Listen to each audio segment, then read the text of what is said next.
Hello and welcome to another edition of Math with Mr. Pratt. Today we're going to be talking about division. Yes, division, the dreaded, we'll say 83 divided by 3. Now, in the olden days, we'd set it up like this, and then you'd look at it and you say, okay, well, 3 goes into 8 2 times. 2 multiply 3 is 6, and then I'm going to subtract that, and that leaves me 2, and then I bring this down. Why am I bringing it down? I don't know, because I was told to. We bring that down, then I say, okay, how many times does 3 go into 23?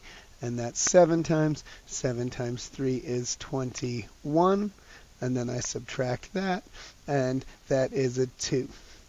And then that would be my remainder. The problem with this system, again, is the lack of understanding for the number sense of what it is we're actually doing. We said 3 goes into 8 2 times, but that's not really 3 goes into 8. That's 3 going into 80, because that 8 is in the tens place. So if we look at that the way that we are teaching the kids to do it now, we're going to set it up the same way. And we're going to say 3 goes into 83. Now, I have taught them a fun little saying. P stands for Papa, M stands for Mama, S stands for Sister, R stands for our dog Rover, and then A stands for Abuela. So this is our division family. Papa, the P, helps us to remember to pick an easy factor. So rather than just saying, okay, what is 3 into 83? We're just going to pick a number that we know is easier for us to multiply by. Now, that's going to end me up with less than that 83. So I couldn't come over here and I could not choose 100 because 100 is going to get me 300. And as far as division is concerned, I can't really do 83 subtract 300 in a division problem. So we get rid of those, and we're going to say 10. Now 3 times 10 is 30. Okay. And so Papa, pick an easy factor. That was the 10.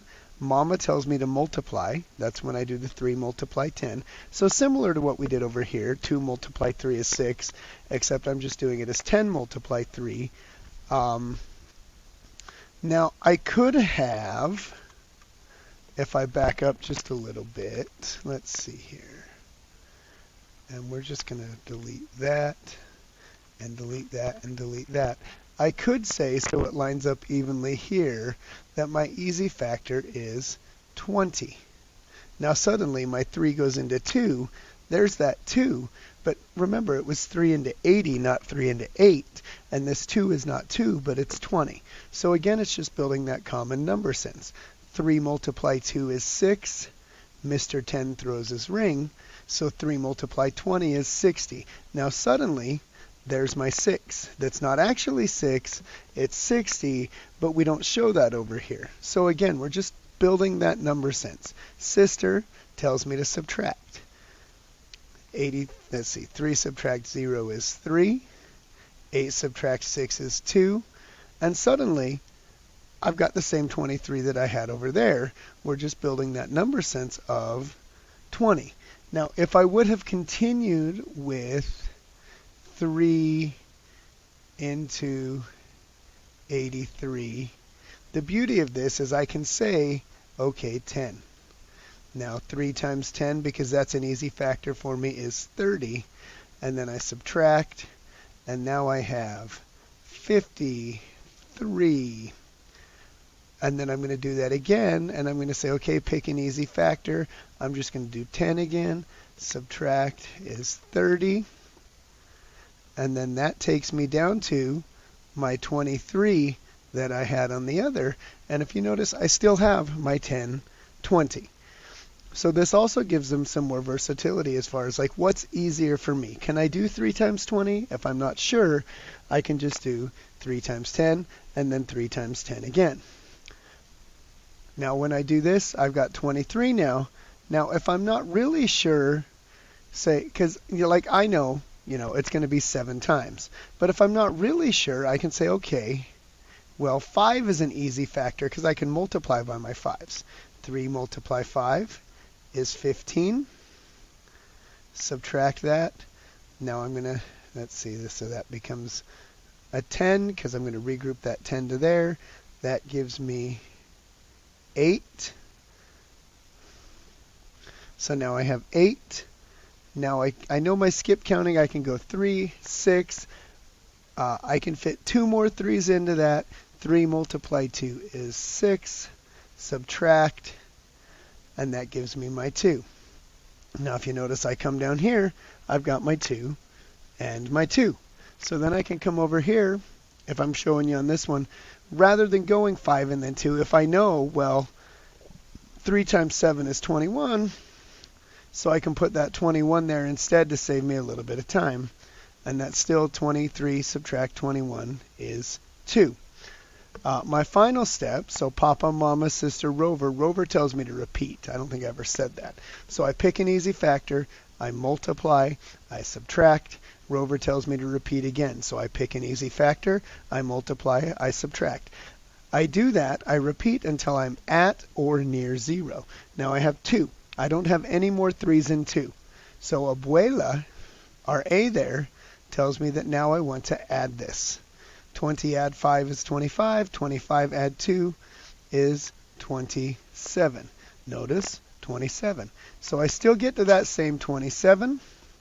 And I still have this 2 left over at the bottom down here, which is going to be my remainder 2. But instead of just saying, okay, what is 3 into 8? Well, it goes in 2 times. We're actually getting them to understand the number sense of that's not 3 into 8. That's 3 into 80. Okay? And that's not 2 times, it's 20 times. And this 2 times 3 is not 6, it's 20 times 3, which is 60. Our problem would finish off the same way over here. 10 add 10 is 20. Add 7 gives us that 27. So I still have 27 remainder 2. Now this looks the same way if I've got a bigger problem. Let's just make one up here. Let's do 3,285 divided by, we'll just say 6. Okay, now I'm going to say 6 into 3. Yeah, the old way was 6 into 3. Can't do that, so I do 6 into 32. But rather than doing that, we're just going to say, well, I know I can't do I could do 100. 100 is an easy factor. But 100 is only 600. So to save us time to just, make this video a little bit shorter, I'm going to say 5 is an easy factor, but not just 5. We're going to do 500. So I know that 6 multiply 5 is 30, so Mama multiply. Except it's 6 multiply 500, so this Daddy 100 here has to throw his 2 rings because we're actually multiplying by the 100 there. Then we're going to subtract. So pick an easy factor, Papa, Mama multiply, Sister subtract, leaves me 285.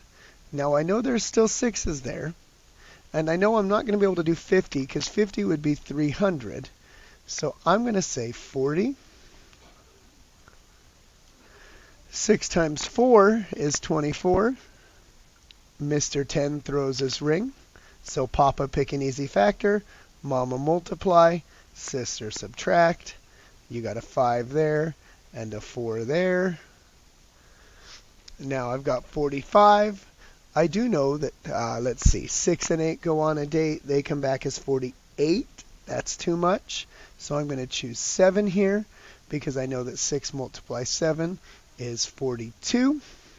And then I subtract, and that leaves me 3. There are no more 6's in there, so that is my near 0. And then as I add these together, that is 547.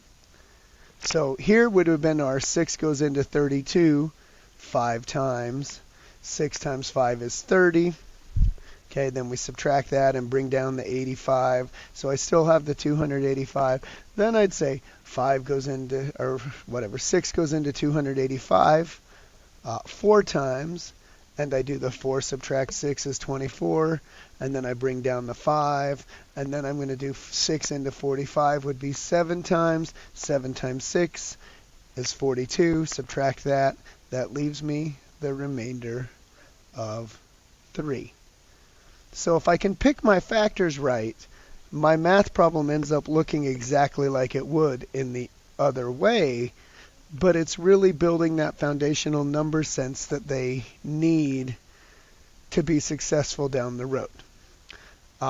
So hopefully that's just a quick little video showing you what we've been doing here in class. Papa, pick an easy factor. Mama, multiply. Sister, subtract. Rover is repeat until 0 or near 0. And then once we're 0 or near 0, Abuela tells us to add those. And whatever's left there is our remainder. Hopefully that makes sense. And we'll see you next time on Math with Pratt.